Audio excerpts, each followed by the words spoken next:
Mes parents ont dit, le plus grand cadeau pour le mariage de ta sœur serait que tu disparaisses de notre famille. Je m'appelle Julius, j'ai 32 ans, et je suis un ingénieur en logiciel qui a bâti sa vie sur la logique et le code. Mais rien ne m'avait préparé au moment où mes parents ont prononcé ces mots, le plus grand cadeau pour le mariage de ta sœur serait que tu disparaisses de notre famille pour toujours. Leur demande a fait voler mon monde en éclats, mais je n'ai pas supplié. Au lieu de cela, j'ai fait mes bagages, pris mes clés et fermé leur porte comme un point final. Ce qui s'est passé ensuite a redéfini toute mon existence. Avant de poursuivre mon histoire, dites-moi d'où vous regardez dans les commentaires. Appuyez sur le bouton « J'aime » et abonnez-vous si vous voulez plus d'histoires sur la façon de trouver la force lorsque la famille vous fait défaut. En grandissant dans la banlieue du Massachusetts, je croyais que nous étions la famille américaine parfaite. Mon père, Richard, travaillait comme avocat d'affaires, tandis que ma mère, Martha, gérait une agence immobilière prospère. De l'extérieur, nous avions tout, une maison de style colonial avec une pelouse manucurée, des vacances en famille à Martha's Vineyard et des cartes de vœux montrant nos visages souriants dans des tenues coordonnées. Mais sous cette façade soignée se cachait une réalité différente, une réalité où tous les enfants n'étaient pas valorisés de la même manière. Les différences dans la façon dont ma sœur Stéphanie et moi étions traités ont commencé de manière subtile. Quand je rapportais des notes parfaites en mathématiques avancées, mes parents hochaient la tête et disaient « C'est ce que nous attendons de toi ». Mais quand Stéphanie réussissait l'algèbre de base avec un B, ils célébraient avec un dîner dans son restaurant préféré. « Ta sœur travaille si dur », disait-il, « nous devons reconnaître ses efforts. » À 10 ans, je ne pouvais pas articuler pourquoi cela me blessait si profondément. Les expositions scientifiques sont devenues mon champ de bataille pour attirer l'attention. En 6e, j'ai construit un petit panneau solaire fonctionnel qui alimentait une horloge numérique. Mon père y a jeté un coup d'œil avant de partir pour le récital de danse de Stéphanie, en disant « Projet intéressant, mais nous devons nous dépêcher ou nous allons manquer le solo de ta sœur. » J'ai remporté la première place, mais mon trophée est resté sur mon bureau, ignoré, tandis que les rubans de participation de Stéphanie pour la danse décoraient notre salon. Julius est juste naturellement doué, disait ma mère à ses amis, balayant mes réussites comme si elles ne demandaient aucun effort, plutôt que d'être le résultat de nuits passées à lire des manuels avancés. Stéphanie doit travailler pour tout ce qu'elle obtient, ce qui forge le caractère. Ce récit m'a suivi tout au long du lycée. Mon succès était attribué à un talent naturel, les efforts minimes de Stéphanie loués comme de la détermination. Ma passion pour l'informatique a fleuri très tôt.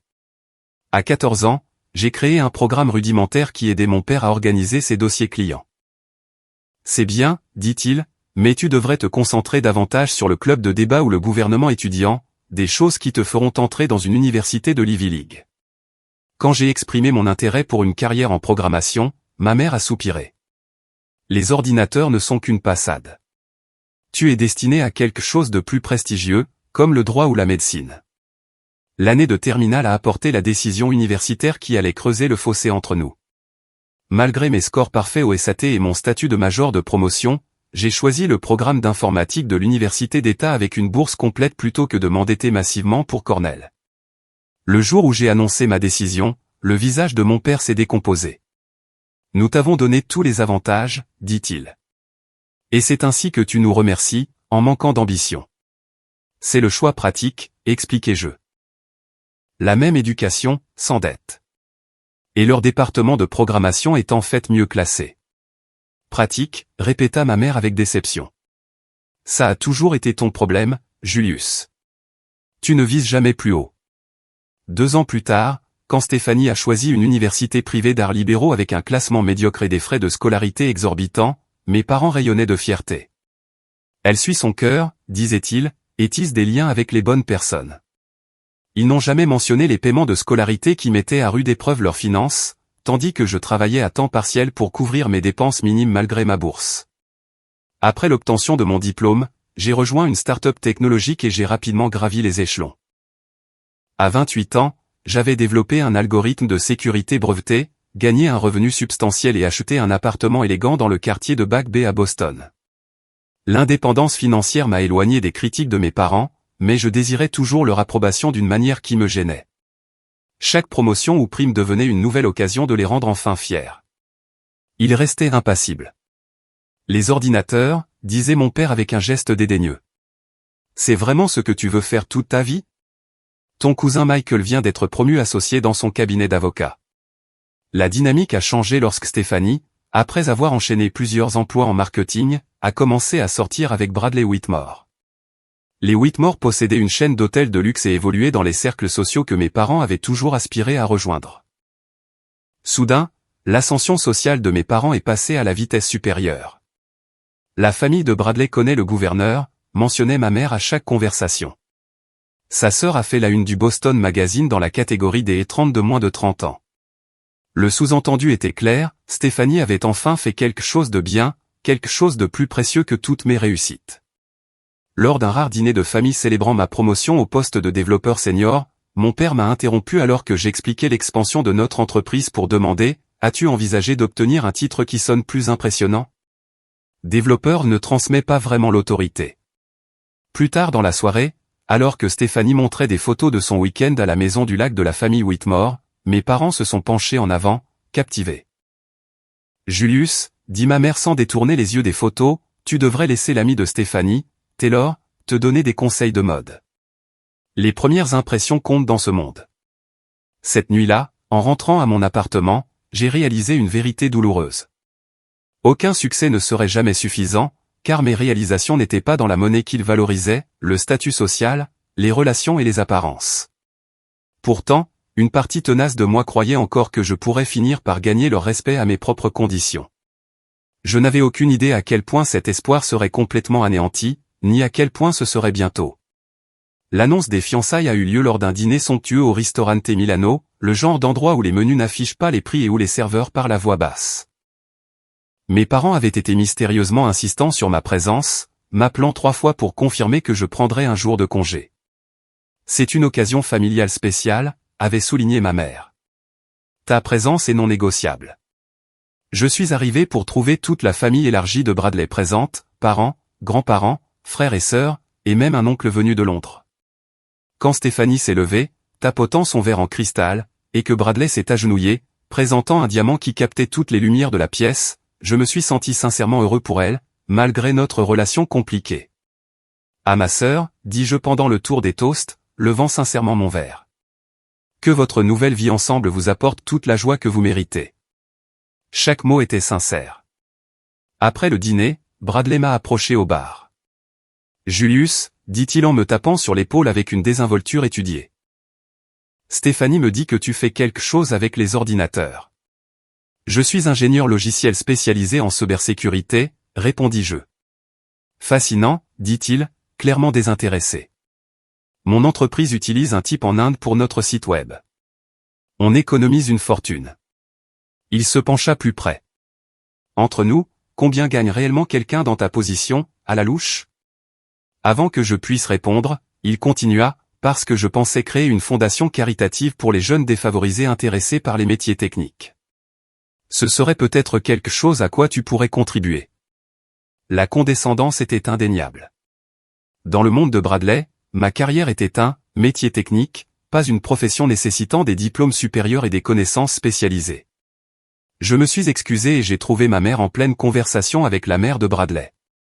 Julius, dit-elle d'un ton trop enjoué. Je racontais justement à Eleanor tes rénovations d'appartement. L'appartement est très bien comme il est, l'a corrigé-je. Je n'ai fait aucune rénovation. Ma mère rit nerveusement. Toujours si modeste. Il a complètement réimaginé l'espace, engagé l'un des meilleurs designers de Boston. Cette nuit marqua le début d'un nouveau schéma, mes parents me réinventant pour correspondre aux attentes de la famille Whitmore. Au cours des semaines suivantes, les préparatifs du mariage s'intensifièrent, tout comme leurs efforts pour peaufiner mon image. Nous t'avons pris rendez-vous pour un essayage chez Milano Taylor, annonça mon père lors d'une visite inattendue à mon appartement. La famille de Bradley les a recommandés pour les costumes des garçons d'honneur. Je ne suis pas un garçon d'honneur, fis-je remarquer. Eh bien, tu auras besoin d'un costume correct quoi qu'il en soit, dit-il, balayant mon salon d'un regard à peine dissimulé de déception. Et peut-être de nouveaux meubles avant la fête de fiançailles ici le mois prochain.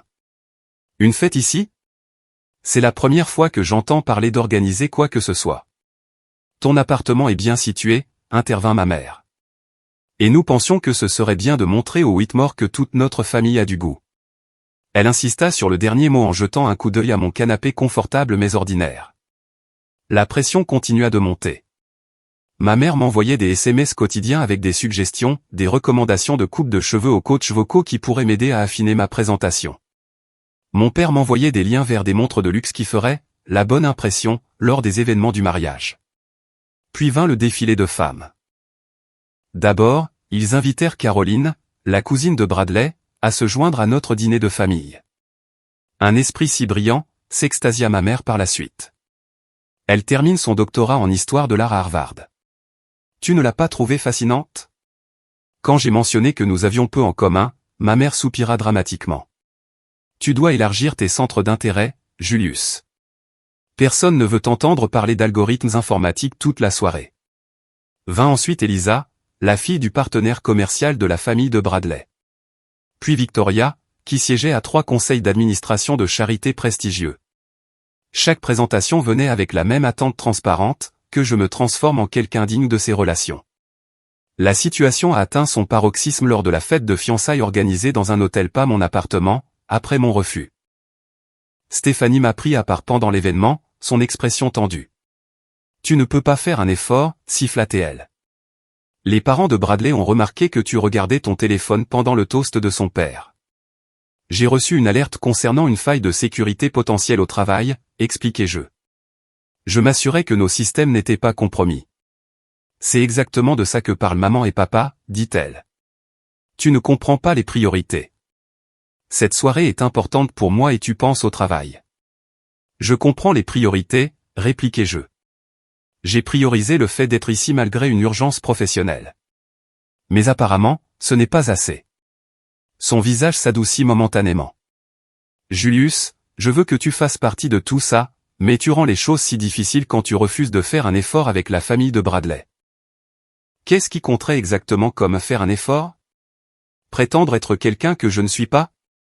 Elle ne répondit pas directement. Le plan de table du dîner de répétition est déjà si compliqué.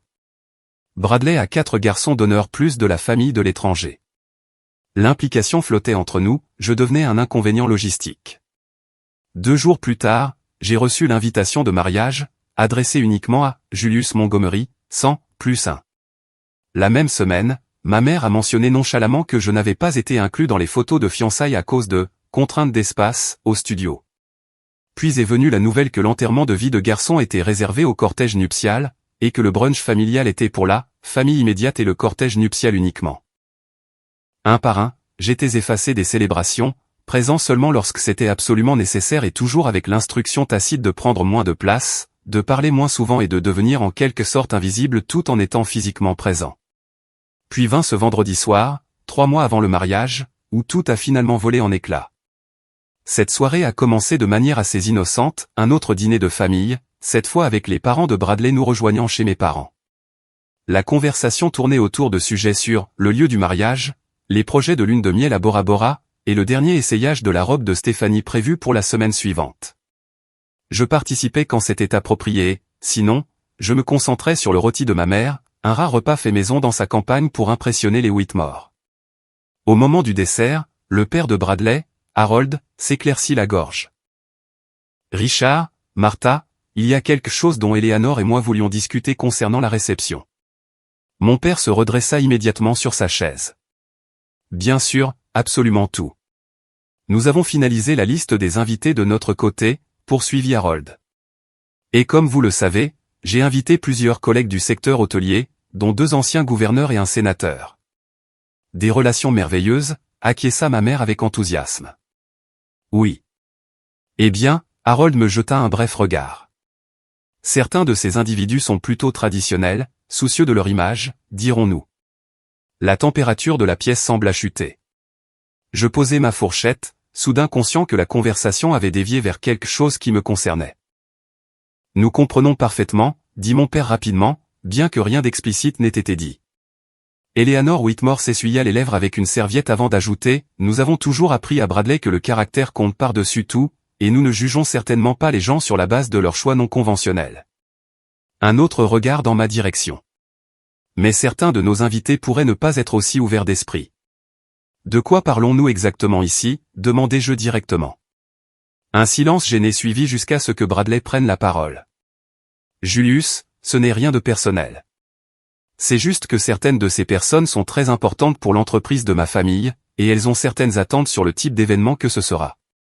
Des attentes que, d'une manière ou d'une autre, je ne remplis pas. Les yeux de Stéphanie se remplirent de larmes. Julius, s'il te plaît, ne rends pas les choses difficiles. Tout le monde essaie juste de s'assurer que le mariage se passe parfaitement. En suggérant quoi, exactement, insistai-je. Peut-être, dit Eleanor délicatement, pourriez-vous faire quelques ajustements pour l'occasion. Une coupe de cheveux plus traditionnelle, un smoking classique plutôt que le style moderne que vous pourriez préférer. Ma coupe de cheveux était un style professionnel standard, et je n'avais jamais mentionné de préférence pour un smoking. Ce n'était que des prétextes pour leurs véritables préoccupations, d'une manière ou d'une autre, je ne correspondais pas à leur image idéale. Julius, plaida Stéphanie, essaie juste de faire un effort, s'il te plaît. Pour moi. C'est le jour le plus important de ma vie. Le repas se termina sur des plaisanteries tendues, et alors que les Whitmore se préparaient à partir, mon père me prit à part. « Attends dans mon bureau, dit-il doucement. Ta mère et moi devons te parler. » 20 minutes plus tard, après avoir accompagné la famille de Bradley, mes parents entrèrent dans le bureau lambrissé où j'avais passé d'innombrables heures d'enfance à regarder mon père travailler en espérant des bribes de son attention. « Julius, » commença mon père, inhabituellement hésitant. « Tu comprends à quel point ce mariage est important pour Stéphanie. Et pour vous, ajoutai-je. » Il ignora mon commentaire. Les Whitmore évoluent dans des cercles auxquels nous avons toujours aspiré. Cette connexion pourrait tout changer pour notre famille. Richard, intervint ma mère. Soyons directs. Elle se tourna vers moi, son expression un mélange de détermination et d'autre chose, peut-être de la culpabilité. Julius, nous avons toujours été fiers de toi, à notre manière. Mais tu dois admettre que tu as toujours été différent. Différent comment? Tu sais ce que nous voulons dire, continua-t-elle. Tu n'as jamais vraiment collé avec le genre de personnes que les Whitmore fréquentent. Tes centres d'intérêt, tes choix de carrière, même ta façon de parler. Tout cela est un peu rebutant pour leur cercle. Mon père se pencha en avant. Ce que ta mère essaie de dire, c'est que ta présence au mariage pourrait créer des tensions. Non pas à cause de quelque chose qui ne va pas chez toi, ajouta-t-il rapidement, mais à cause de la façon dont les autres pourraient te percevoir. Alors, que me demandez-vous exactement, dis-je, bien que je le sache déjà. Mon père prit une profonde inspiration. Si tu veux vraiment offrir un cadeau à ta sœur qui rendrait son jour de mariage parfait, il fit une pause. Peut-être que le plus grand cadeau serait que tu ne sois pas là. Les mots me frappèrent comme un coup physique. Si tu pouvais disparaître de notre réunion de famille, ajouta ma mère, sa voix étrangement calme. Juste pour ce jour-là. Cela rendrait les choses tellement plus faciles pour tout le monde. Disparaître, répétai-je, le mot creux dans ma bouche. Du mariage de ma sœur. De la famille, juste pour cette occasion, précisa mon père, bien que sa clarification n'ait fait qu'empirer les choses. Et si je refuse? Ma mère soupira. Alors tu seras responsable de tout malaise ou embarras qui s'ensuivra. Est-ce vraiment ce que tu veux pour le jour spécial de Stéphanie? À ce moment, avec une clarté parfaite, j'ai compris que rien de ce que j'avais jamais fait, aucune réussite académique, aucun succès professionnel, aucune croissance personnelle ne me rendrait jamais vraiment acceptable à leurs yeux. La prise de conscience fut à la fois dévastatrice et étrangement libératrice. Je vois, fut tout ce que je dis, en me levant de ma chaise. Julius, m'appela mon père alors que j'atteignais la porte. Sois raisonnable. Ce n'est pas pour toujours, juste. Juste pour toujours, terminai-je pour lui. C'est ce que vous demandez vraiment. Parce que si je ne suis pas le bienvenu à l'événement familial le plus important, alors je ne fais pas vraiment partie de la famille du tout. Je suis rentré chez moi en silence. Pas de musique, pas d'appel téléphonique, juste le bruit des pneus sur l'asphalte et ma propre respiration. Mon appartement, habituellement un sanctuaire, me parut soudain étranger. Un espace rempli de souvenirs de quête d'une approbation qui ne viendrait jamais. Je n'ai pas pleuré. Je n'ai pas appelé d'amis pour me défouler. Au lieu de cela, je suis resté assis sur mon balcon jusqu'au lever du soleil, observant les lumières de la ville et prenant la décision la plus importante de ma vie. Au matin, je savais exactement ce que je devais faire. Si disparaître était le plus grand cadeau que je pouvais offrir, alors je l'offrirais complètement, entièrement et à mes propres conditions. Le plan s'est formé avec une clarté inattendue alors que je regardais le lever du soleil depuis mon balcon. Si ma famille voulait que je disparaisse, je leur obéirais, mais pas avec la demi-mesure à laquelle ils s'attendaient. Non, ce serait une rupture complète, une coupure nette qui ne laisserait aucun doute sur qui avait fait le choix et ce que cela signifiait. D'abord, les questions pratiques. J'ai ouvert mon ordinateur portable et me suis connecté au compte d'investissement familial que mes parents avaient créé des années auparavant. Initialement destiné à nous trois mes parents, Stéphanie et moi il avait considérablement augmenté grâce à mes contributions, en particulier après la vente de mon brevet d'algorithme de sécurité. Bien que nous y ayons tout accès, j'en étais le gestionnaire principal, mon expertise financière dépassant la leur. Le solde du compte s'élevait à un peu plus de 400 000 $. J'ai soigneusement transféré mes contributions documentées, 326 000 $ plus les intérêts courus, sur mon compte personnel. Le solde restant, y compris tous les investissements de mes parents, je l'ai laissé intact. Il ne s'agissait pas de prendre ce qui ne m'appartenait pas, mais de récupérer ce qui était à moi. Ensuite, j'ai appelé mon agent immobilier, Maria. « Julius, quelle surprise de t'entendre un samedi matin, dit-elle joyeusement. Je vends mon appartement. Immédiatement, lui dis-je. J'accepterai la première offre raisonnable. Est-ce que tout va bien? Demanda-t-elle, l'inquiétude évidente dans sa voix. Tout ira bien, répondis-je. À quelle vitesse pouvons-nous le mettre en vente?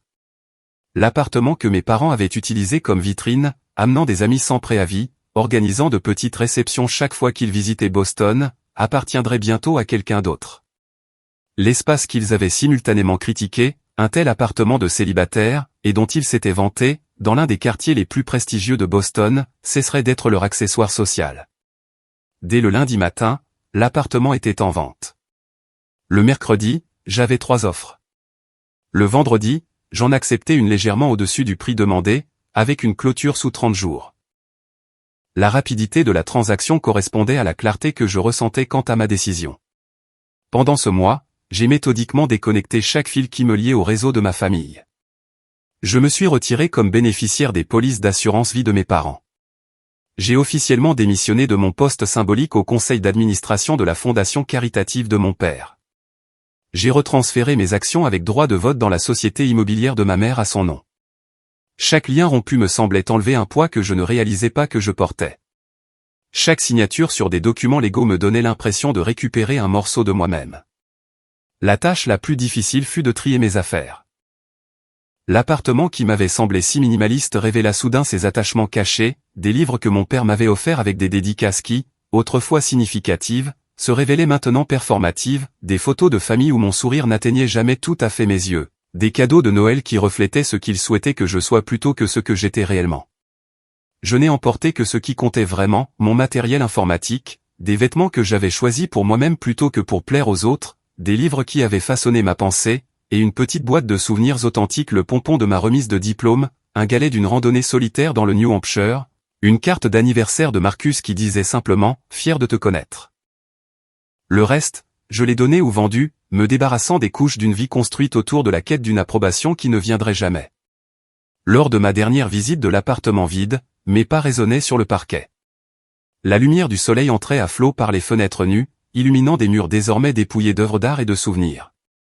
Cet espace qui avait été témoin de mes tentatives de construire une vie indépendante tout en gravitant autour des attentes de ma famille, se tenait maintenant vide, une page blanche pour l'histoire de quelqu'un d'autre.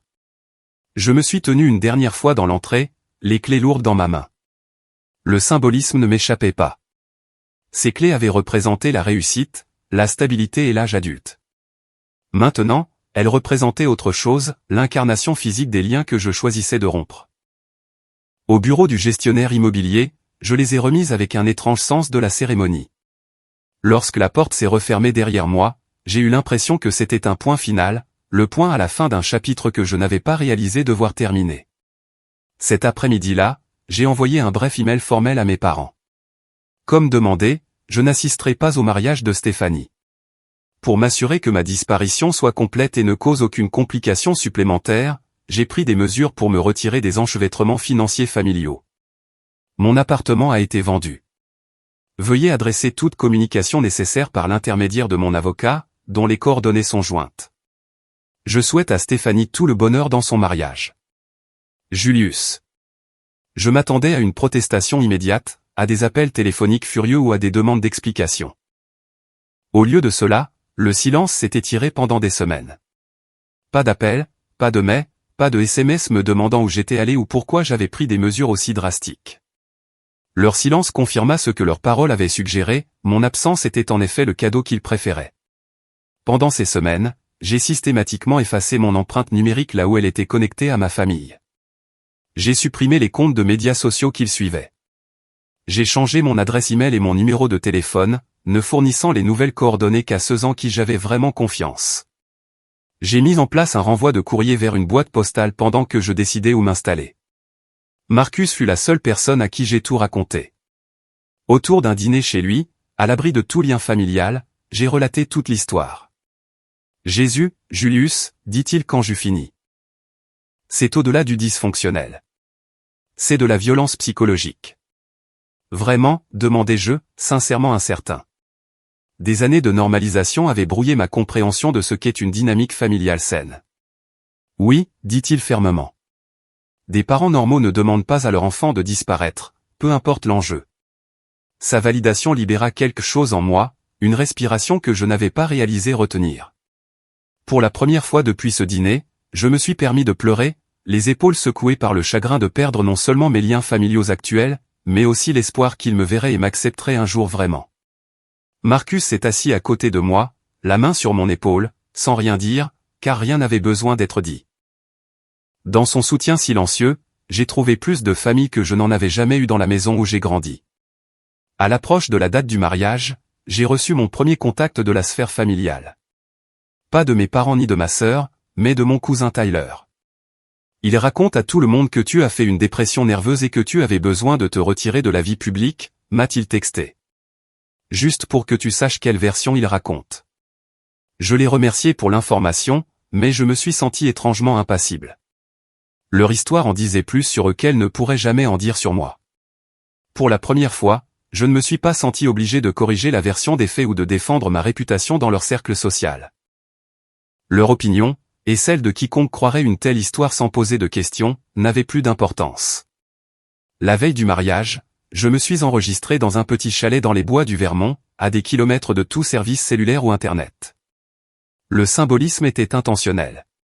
Pendant qu'ils célébreraient une union construite en partie sur les apparences et l'ascension sociale, je communierais avec quelque chose de réel et d'immuable.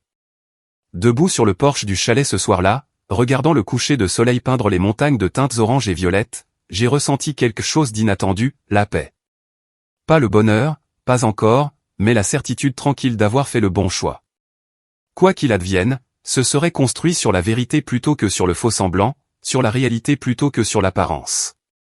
J'avais disparu comme on me l'avait demandé. Mais dans cette disparition, je commençais à me trouver.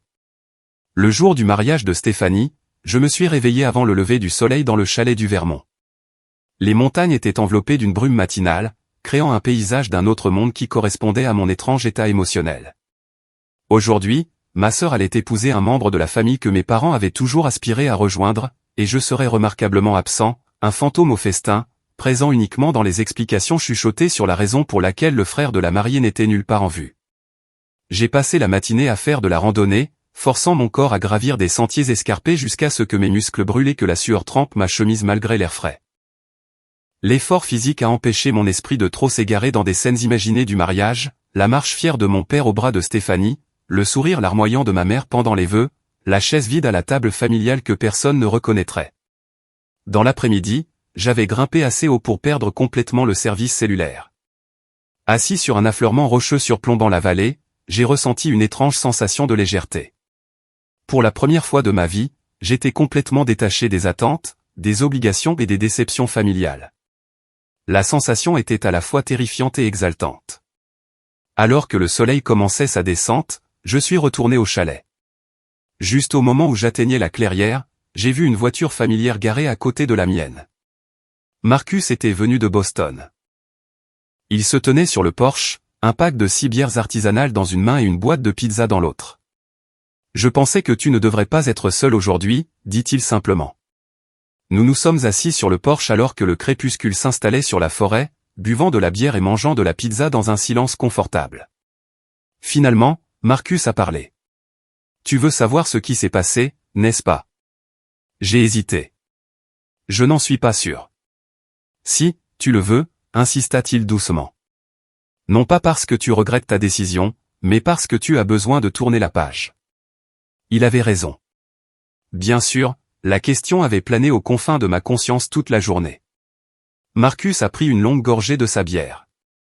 J'ai une cousine qui travaille à l'hôtel. Elle m'a envoyé des nouvelles et je n'ai pas pu m'empêcher de demander. Le chaos, dit-il simplement. Pas la cérémonie elle-même, qui s'est bien déroulée, mais la réception était une autre histoire. Les gens n'arrêtaient pas de demander où tu étais, les amis du club de lecture de ta mère, les collègues de ton père, même la famille élargie de Bradley qui avait entendu parler du frère tech et à succès de Stéphanie. Ton absence était flagrante. Je n'avais pas envisagé cette possibilité, que les gens remarqueraient, poseraient des questions. Dans le récit de ma famille, j'avais toujours été périphérique, facilement justifiable. Mais peut-être que j'avais existé plus solidement dans la compréhension que les autres avaient de notre famille que dans la mienne. Tes parents n'arrêtaient pas de donner des explications différentes, poursuivit Marcus. D'abord, c'était une urgence professionnelle, puis une vague maladie, puis un engagement prévu de longue date que tu ne pouvais pas annuler. Les histoires se contredisaient, et les gens l'ont remarqué. Une petite partie blessée de moi se sentit vengée par cela. Leur tentative de m'effacer avait créé une absence plus visible que ma présence ne l'aurait été. Le vrai coup de grâce est venu pendant le toast de Stéphanie, dit Marcus. Elle avait clairement bu quelques verres de champagne et soudain, elle parlait de son grand frère qui lui manquait, celui qui lui avait appris à faire du vélo, et à quel point elle aurait souhaité que tu sois là. Elle s'est mise à pleurer, demandant à tes parents pourquoi tu n'étais vraiment pas là. En plein milieu de son toast, devant tout le monde. J'ai grimacé en imaginant la scène. Malgré tout, je n'avais pas voulu gâcher le jour de Stéphanie. La mère de Bradley a pris le micro et a enchaîné en douceur avec son propre toast, termina Marcus. Mais le mal était fait. Les gens chuchotaient. Tes parents avaient l'air mortifiés. Je suis resté assis avec cette information, surpris par mes propres sentiments contradictoires. Il y avait une certaine satisfaction sinistre à savoir que le récit soigneusement construit s'était effondré, mais aussi une culpabilité inattendue face à la nature publique de cet effondrement. Comment sais-tu tout ça? Demandai-je. Je t'ai dit, ma cousine travaille. Non, l'interrompis-je. Comment connais-tu les détails du toast de Stéphanie? Ta cousine n'aurait pas pu entendre ça depuis la cuisine. Marcus détourna brièvement le regard. J'étais là. Quoi? Comment? Bradley m'a invité, admit-il. Nous étions dans la même école préparatoire, tu te souviens?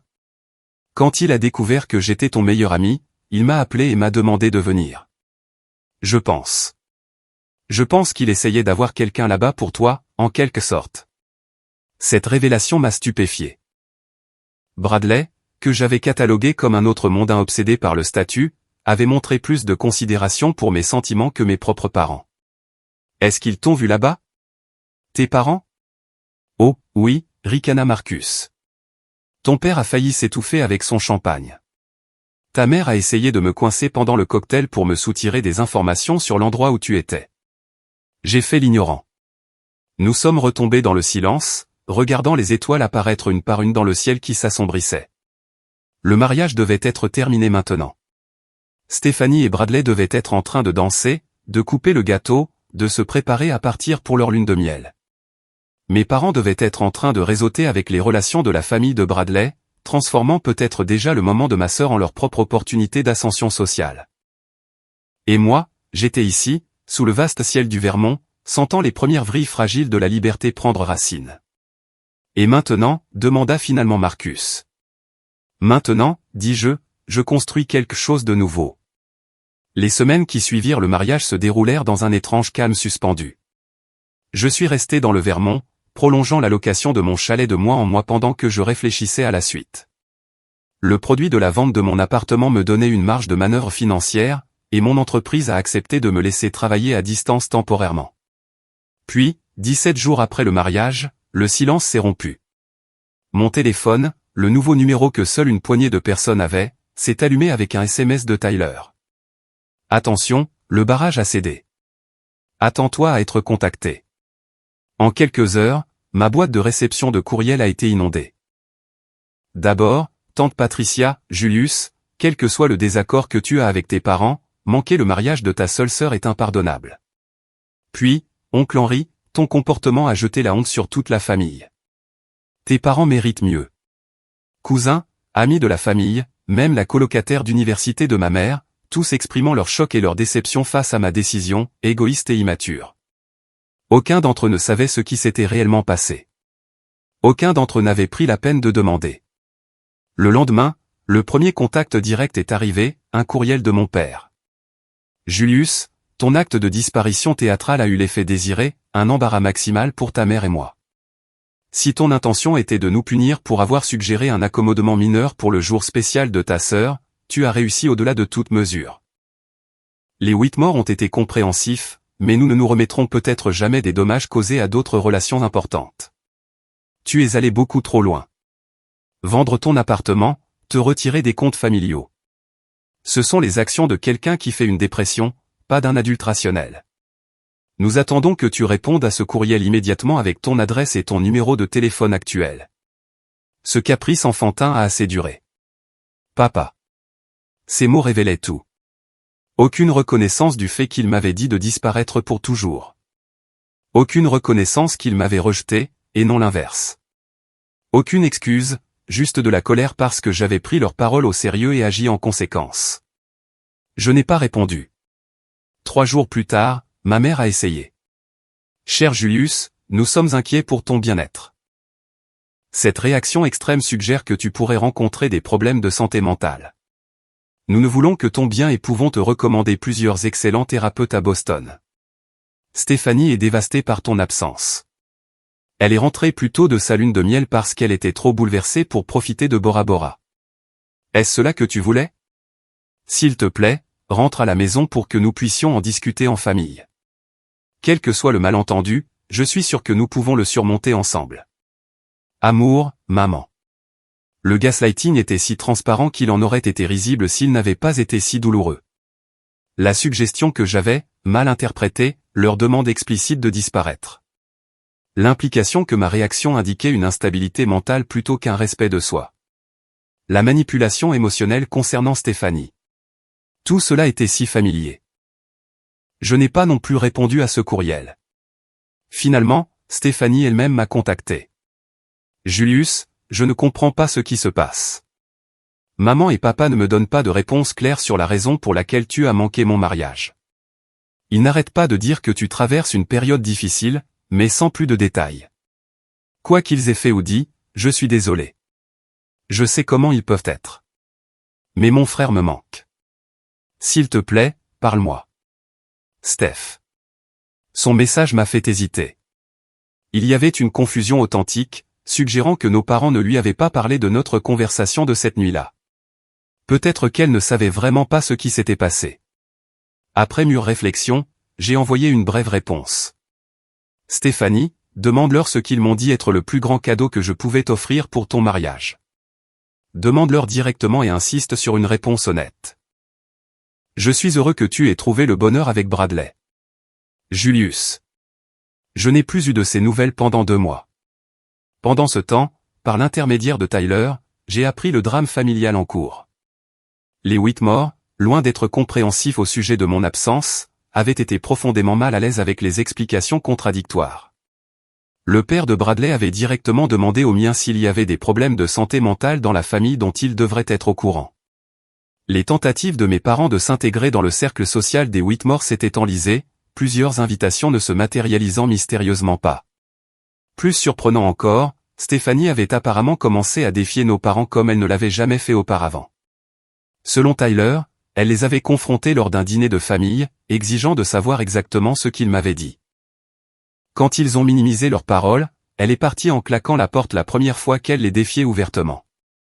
Alors que l'été se transformait en automne, j'ai pris ma décision. J'ai accepté une offre d'emploi d'une entreprise technologique à Seattle, aussi loin de Boston que je pouvais raisonnablement aller tout en restant aux États-Unis contigus. J'ai trouvé un appartement dans un gratte-ciel du centre-ville avec des baies vitrées et une vue sur le Puget Sound. J'ai commencé à construire une vie complètement détachée des attentes et des limites de ma famille. Et pourtant, l'ombre persistait. Dans les moments calmes, la blessure refaisait surface de manière inattendue, en déballant un livre que mon père m'avait offert et qui s'était accidentellement retrouvé dans mes cartons, en entendant une chanson qui me rappelait les voyages en voiture de mon enfance, ou en voyant une femme qui ressemblait à Stéphanie dans un café. Ces moments devenaient moins fréquents au fil des mois, mais ils ne disparaissaient jamais entièrement. 6 mois après le mariage, alors que je m'installais dans ma nouvelle vie à 3000 miles de là, j'ai reçu un autre courriel de mon père, le premier contact après des mois de silence. Julius, ta mère et moi avons réfléchi aux récents événements. Nous avons peut-être parlé à la hâte concernant ta présence au mariage de Stéphanie. Si nos paroles t'ont causé de la peine, ce n'était pas notre intention. Nous aimerions ouvrir un dialogue pour rétablir le contact. Thanksgiving approche et ton absence serait remarquée. Cordialement, papa. Aucune reconnaissance de ce qu'ils avaient réellement dit. Aucune excuse sincère. Et toujours cette préoccupation pour les apparences, mon absence étant remarquée, plutôt que ressentie ou regrettée. J'ai fermé le courriel sans répondre et j'ai regardé l'horizon de Seattle scintiller dans la lumière du soir. Leurs mots n'avaient plus le pouvoir de me blesser comme autrefois. J'avais disparu comme on me l'avait demandé. Mais dans cette disparition, j'avais trouvé quelque chose d'inattendu, le début de la guérison. Seattle m'a accueilli avec sa pluie fraîche et ses ciels gris, une ville où la réinvention semblait faire partie de l'ADN culturel. Mon nouveau poste d'architecte de sécurité principal chez Horizon Tech offrait des défis qui maintenaient mon esprit occupé et des collègues qui appréciaient mon expertise sans réserve. Pour la première fois de ma vie professionnelle, je ne travaillais pas pour prouver quelque chose à qui que ce soit, sauf à moi-même. Mon appartement au 23e étage est devenu une toile pour créer un espace qui reflétait qui j'étais vraiment, plutôt que ce que je pensais que les autres voulaient que je sois. Fini les meubles élégants et impersonnels qui avaient rempli mon appartement de Boston, choisis davantage pour leur capacité à impressionner les visiteurs que pour leur confort. À la place, j'ai choisi des pièces qui m'apportaient un plaisir authentique, un fauteuil en cuir usé parfait pour la lecture, des étagères industrielles qui mettaient en valeur ma collection éclectique de manuels techniques et de romans de science-fiction, et de l'art abstrait aux couleurs qui dynamisaient plutôt qu'elles n'apaisaient. Marcus est venu me rendre visite 3 mois après mon déménagement, sifflant d'admiration en contemplant la vue sur le Puget Sound depuis mon salon. Cet endroit, c'est vraiment toi, observa-t-il en passant la main sur la table à manger en bois de récupération que j'avais commandé à un artisan local. Qu'est-ce que ça veut dire, demandai-je. Ton appartement à Boston, c'était comme un hôtel. Impressionnant, mais impersonnel. Celui-ci, dit-il en désignant l'espace, porte tes empreintes partout. Il semble vivant. Son observation m'a profondément touché. J'avais passé des années à créer des espaces et une vie conçue pour obtenir l'approbation plutôt que pour refléter l'authenticité. Pas étonnant que rien ne m'ait jamais semblé tout à fait juste. La visite de Marcus a cimenté son rôle de frère que j'avais choisi, plutôt que celui avec lequel j'étais né. Pendant sa semaine à Seattle, nous avons fait de la randonnée sur le Mont Rainier, exploré le Pike Place Market et passé des soirées à discuter sur mon balcon autour de bières artisanales locales. Il avait quitté un poste à succès dans une société financière de Boston pour me suivre vers l'ouest, acceptant un rôle comparable dans une entreprise de Seattle. Boston devenait ennuyeux de toute façon, dit-il quand j'exprimais ma culpabilité face à son déménagement. Certaines amitiés valent la peine d'être suivies à travers le pays. Grâce à Marcus, j'ai rencontré Rachel, une photographe indépendante qui capturait le paysage urbain de Seattle avec un œil qui trouvait la beauté dans des endroits inattendus. Notre premier rendez-vous s'est prolongé du café au dîner, puis à une promenade nocturne le long du front de mer, à parler de tout, du cryptage de données au cinéma japonais. Il y avait entre nous une aisance que je n'avais jamais connue dans mes relations. Pas de calcul, pas de performance, juste une connexion authentique. J'aime que tu dises ce que tu penses, me dit-elle lors de notre 3e rendez-vous. Pas de jeu, pas d'agenda caché. C'est un développement récent, admis-je, et je lui racontais une version condensée de mon histoire familiale. Plutôt que d'offrir des platitudes ou une sympathie gênée, elle a simplement dit « c'est leur perte », avec une telle conviction que quelque chose de serré dans ma poitrine s'est desserré. Avec Rachel, je me suis retrouvé à partager des pensées et des sentiments que j'avais auparavant gardés sous clé, craignant un jugement qui n'est jamais venu. Alors que ma vie personnelle et professionnelle à Seattle s'épanouissait, des nouvelles de Boston me parvenaient par bribes via Tyler, qui était devenu mon lien improbable avec les événements familiaux. Ces SMS arrivaient de manière irrégulière, chacun offrant un aperçu des conséquences de ma disparition. Tante Patricia et oncle Henry ont dîné avec les Whitmore hier soir, rapporta Théil dans l'un d'eux. Apparemment, la mère de Bradley a posé des questions pointues sur la raison pour laquelle tu n'étais à aucune réunion de famille. L'explication de tes parents sur ta retraite pour raison de santé mentale ne tient plus la route. Un autre texto révéla, le cabinet de ton père a perdu le compte de la chaîne d'hôtel Whitmore. On dit que le père de Bradley a remis en question les valeurs familiales de ton père après avoir entendu des histoires contradictoires sur ton absence. La mise à jour la plus surprenante est arrivée 6 mois après mon déménagement. Stéphanie et Bradley ont reçu tes parents à dîner le week-end dernier. Une énorme dispute a éclaté quand Bradley a mentionné l'idée de te contacter directement. Ta mère a dit quelque chose sur la loyauté familiale et Stéphanie aurait répliqué comme la loyauté que tu as montrée à Julius. Ils sont partis sans prendre de dessert. J'ai reçu ces nouvelles avec des émotions complexes. Il n'y avait aucune satisfaction à voir mes parents faire face à des conséquences sociales, seulement une triste reconnaissance qu'ils récoltaient ce qu'ils avaient semé. Plus surprenante était la défense apparente de Stéphanie à mon égard. La sœur qui s'était toujours alignée sur les valeurs de nos parents développait peut-être une perspective propre. Mon soupçon fut confirmé lorsque, 8 mois après le mariage, je reçus une lettre de Stéphanie. Pas un courriel ni un texto, mais une véritable lettre manuscrite sur un papier cartonné couleur crème. Cher Julius, j'ai demandé à maman et papa ce qu'ils t'avaient dit avant le mariage. Au début, ils ont esquivé, disant que tu avais mal interprété leurs paroles. J'ai insisté et finalement, papa a admis qu'ils avaient suggéré que tu n'assistes pas au mariage parce qu'ils s'inquiétaient de la façon dont la famille de Bradley te percevrait. J'ai été horrifié. Je n'avais aucune idée qu'ils avaient dit une chose aussi cruelle. Je veux que tu saches que je ne leur ai jamais demandé de t'exclure. Quand tu n'es pas venu, ils m'ont dit que tu avais une urgence professionnelle. Je n'ai commencé à remettre en question leur histoire que lorsque j'ai vu comment ils changeaient leur explication en fonction de la personne qui posait la question. J'ai honte d'avoir mis si longtemps à voir ce qui se passait. Vivre dans le monde de Bradley m'a ouvert les yeux sur la toxicité de notre dynamique familiale. Ses parents le traitent, lui et ses frères et sœurs, avec respect. Même lorsqu'ils ne sont pas d'accord, ils célèbrent les différences plutôt que d'essayer de les effacer. Tu me manques, Julius. Tu manques aussi à Bradley, même si vous n'avez à peine eu la chance de vous connaître. Il dit que sa première impression de toi était que tu étais la seule personne authentique de notre famille. Je comprendrai si tu ne veux plus rien avoir à faire avec nous. Mais si jamais tu es ouvert à l'idée, j'aimerais essayer de construire une relation avec toi. Une vraie cette fois, pas la performance que nos parents ont orchestrée. Avec amour et regret, Stéphanie. J'ai lu sa lettre plusieurs fois, les émotions tourbillonnant. Il y avait de la peine qu'elle n'ait pas vu le traitement de nos parents à mon égard plus tôt, de la colère pour les années d'isolement que j'avais endurées pendant qu'elle se prélassait dans leur approbation, mais aussi un espoir fragile qu'une relation familiale puisse peut-être être sauvée.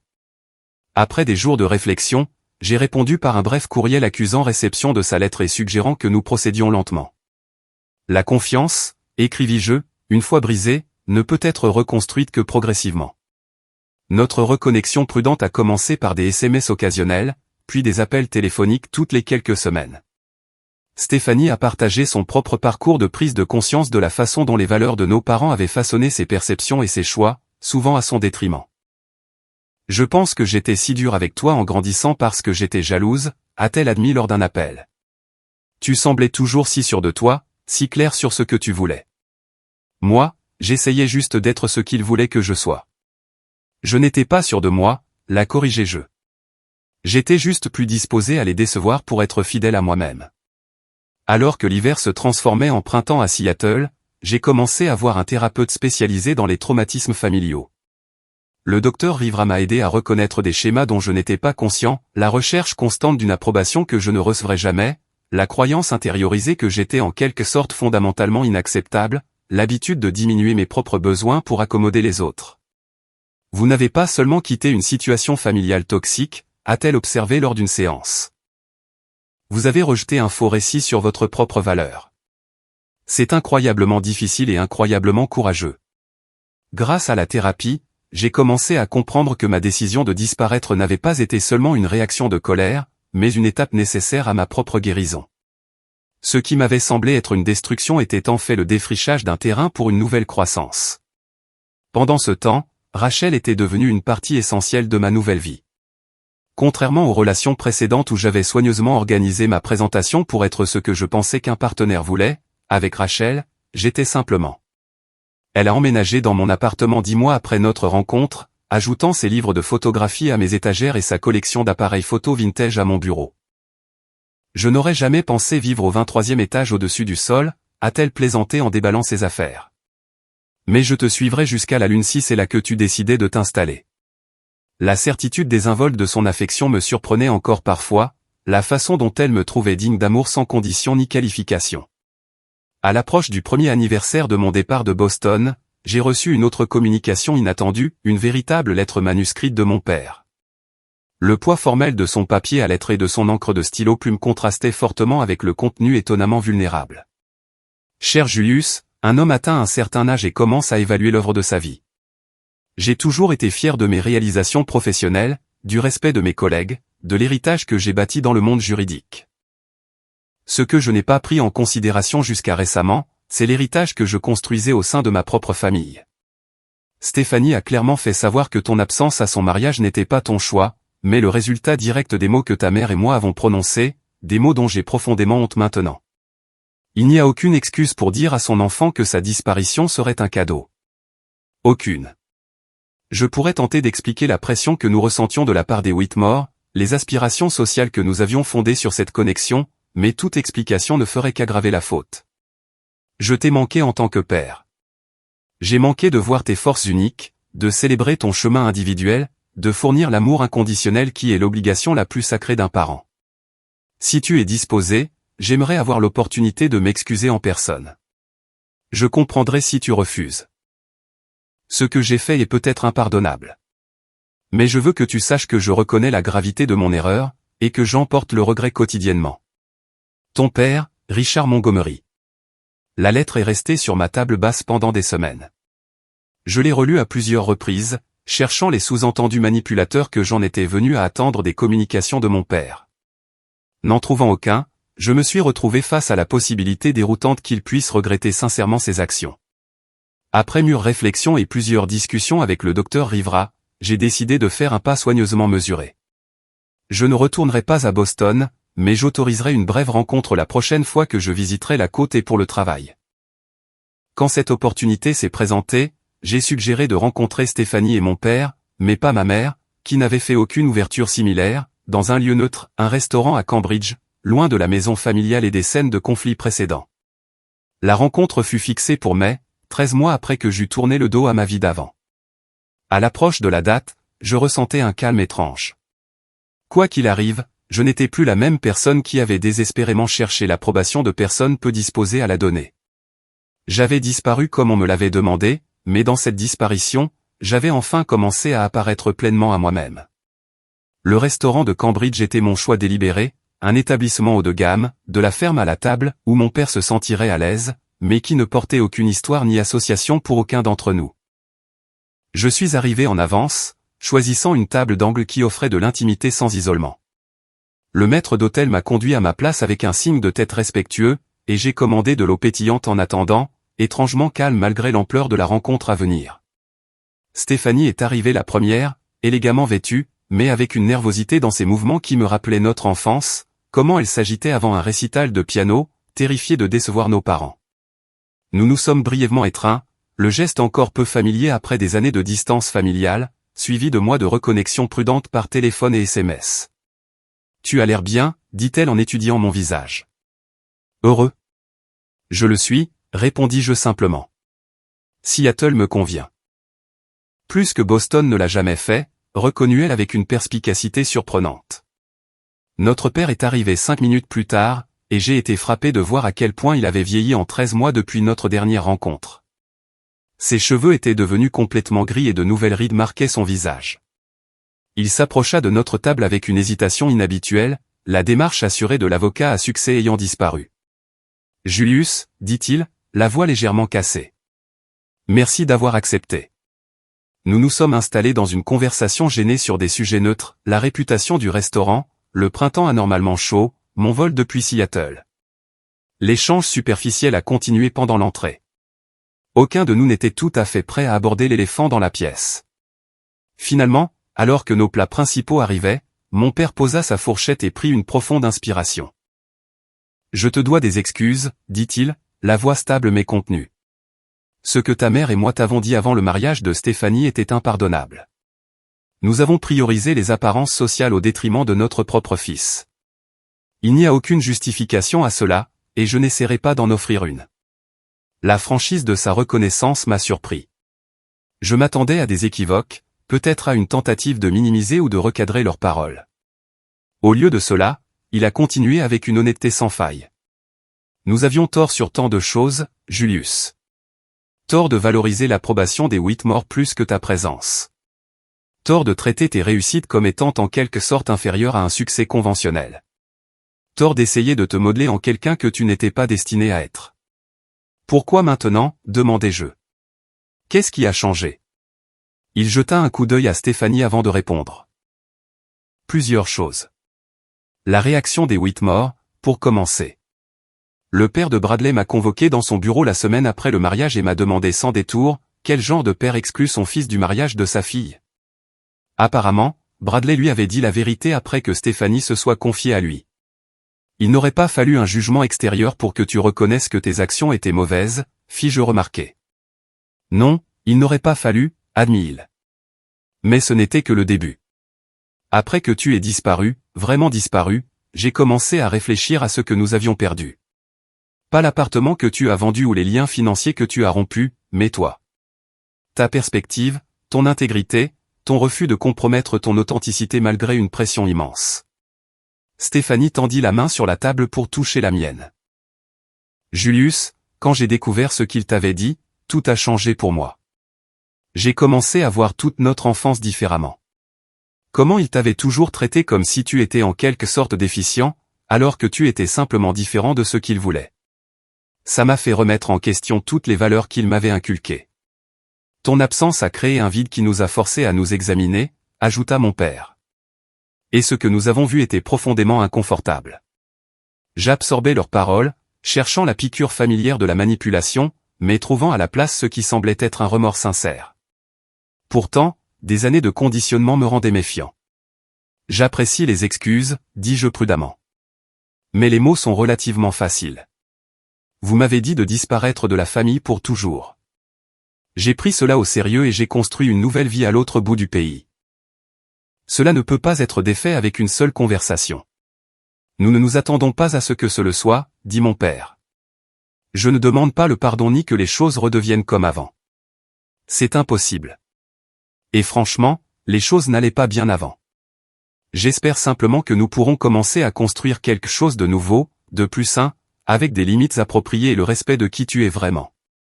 Sa reconnaissance des « limites » me frappa comme étant significative, un concept que l'ancien Richard Montgomery aurait rejeté comme un dorlotement émotionnel inutile. Peut-être qu'il y avait eu un vrai changement. Notre conversation s'est poursuivie pendant le dessert et le café, plongeant plus profondément dans des souvenirs spécifiques et douloureux qui nécessitaient d'être reconnus. Mon père a écouté sans se défendre alors que je décrivais l'effet cumulatif d'années de dénigrement subtil et de critiques ouvertes.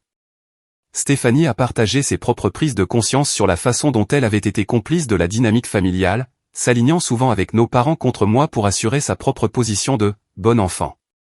Au moment où nous avons quitté le restaurant, 3 heures plus tard, quelque chose avait changé. Pas une guérison miraculeuse ni une réconciliation instantanée, mais une fissure dans le mur de l'éloignement à travers laquelle de nouvelles possibilités pourraient éventuellement émerger. « Ta mère veut te voir », dit mon père alors que nous nous tenions sur le trottoir. Mais je lui ai dit que ce serait entièrement ta décision, à ton rythme, si jamais tu le souhaites. Ce respect de mon autonomie était peut-être l'indication la plus claire que quelque chose de fondamental avait changé. « Je ne suis pas prêt pour ça, dis-je honnêtement. »« Je comprends, » répondit-il. Et je crois que, peut-être, il comprenait vraiment. De retour à Seattle, j'ai partagé l'expérience avec Rachel alors que nous étions assis sur notre balcon, regardant le coucher de soleil peindre les montagnes olympiques de teintes roses et dorées. « Penses-tu que tu te réconcilieras un jour pleinement avec eux » demanda-t-elle. « Je ne suis pas sûr que pleinement en soit possible, répondis-je. Mais peut-être que nous pouvons construire une nouvelle relation qui reconnaît le passé sans y être emprisonné. Et c'est ce que tu veux. J'ai réfléchi attentivement à sa question. Ce que je veux, c'est vivre authentiquement, sans le poids de leurs attentes ou de leur désapprobation. S'ils peuvent respecter cela, alors oui, j'aimerais une forme de lien familial. Sinon, j'ai déjà prouvé que je peux m'épanouir sans.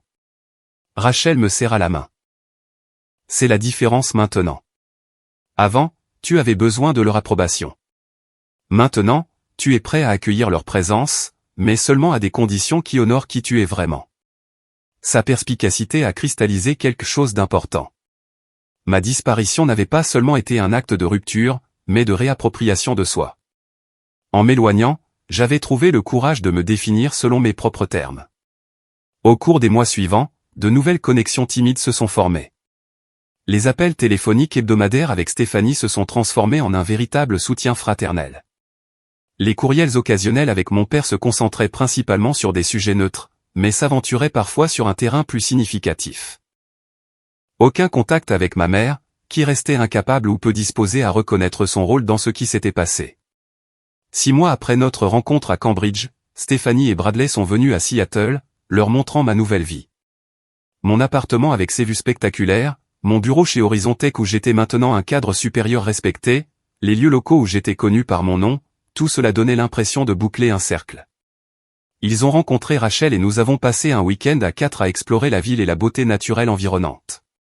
Lors de leur dernière soirée, alors que nous partagions une bouteille de vin de Washington sur mon balcon, Bradley a dit quelque chose qui m'a profondément marqué. Tu sais, quand j'ai rencontré ta famille pour la première fois, je pensais que tu étais l'intrus. Maintenant, je réalise que tu étais juste le premier assez courageux pour te libérer d'un schéma toxique. Stéphanie a suivi ton exemple, à sa manière. Ma sœur a hoché la tête. C'est vrai. Te voir te choisir, ton vrai toi, plutôt que leur approbation m'a donné la permission de tout remettre en question. J'y travaille encore, mais je deviens meilleur pour reconnaître quand je fais des choix pour leur plaire par rapport à des choix qui correspondent à mes propres valeurs. Cette nuit-là, après leur départ pour leur hôtel, Rachel m'a trouvé en train de regarder de vieilles photos de famille que j'avais gardées dans une boîte mais que je regardais rarement. Des doutes ? Demanda-t-elle doucement. Non, dis-je, juste en train d'apprécier le voyage. Il y a 1 an et demi, ils m'ont dit que le plus grand cadeau que je pouvais offrir était ma disparition. Ils n'avaient aucune idée qu'en disparaissant de leur récit, j'apparaîtrais enfin pleinement dans ma propre vie. J'ai replacé les photos dans leur boîte, non pas en les jetant, mais en les mettant dans leur juste perspective. C'étaient des artefacts d'un passé qui m'avait façonné, mais qui ne me définissait plus. 3 semaines plus tard, j'ai reçu une offre d'emploi d'une grande entreprise technologique en Californie, un poste prestigieux qui ferait progresser ma carrière de manière significative. Autrefois, j'aurais pu m'angoisser sur la manière dont un tel déménagement affecterait ma fragile réconciliation familiale. Maintenant, j'ai évalué l'opportunité uniquement sur ses mérites pour ma croissance professionnelle et mon bonheur personnel. Quand j'ai accepté le poste, j'en ai informé mon père et Stéphanie de manière factuelle, sans anxiété quant à leur réaction. La réponse de mon père fut simple, « Félicitations. Cela semble parfaitement correspondre à tes talents. » Pas de culpabilité, pas de manipulation, pas de suggestion subtile que je m'éloignais davantage des obligations familiales. Alors que Rachel et moi nous préparions pour notre déménagement en Californie, j'ai réfléchi à la vérité profonde que j'avais découverte à travers ce douloureux voyage. Parfois, le plus grand cadeau que nous pouvons nous offrir est le courage de disparaître des perceptions limitantes des autres afin de pouvoir enfin apparaître authentiquement dans nos propres vies. La famille dans laquelle je suis né m'avait demandé de disparaître. Mais ce faisant, j'avais trouvé quelque chose de bien plus précieux, la capacité de me tenir fermement dans ma propre vérité, entouré de personnes qui me valorisaient exactement tel que j'étais, non pas malgré mes différences, mais à cause d'elles. Avez-vous déjà dû vous éloigner de quelque chose de familier pour découvrir votre vrai moi ? J'adorerais lire vos histoires dans les commentaires ci-dessous. Si cela a résonné en vous, veuillez appuyer sur le bouton « J'aime » et vous abonner pour plus d'histoires sur la façon de trouver la force dans les moments difficiles. N'oubliez pas, parfois les décisions les plus difficiles, comme fermer une porte définitivement, mènent au plus beau nouveau départ. Merci d'avoir écouté mon parcours et j'espère qu'il donnera du courage à quiconque fait face à ses propres choix difficiles concernant la famille, l'authenticité et l'estime de soi.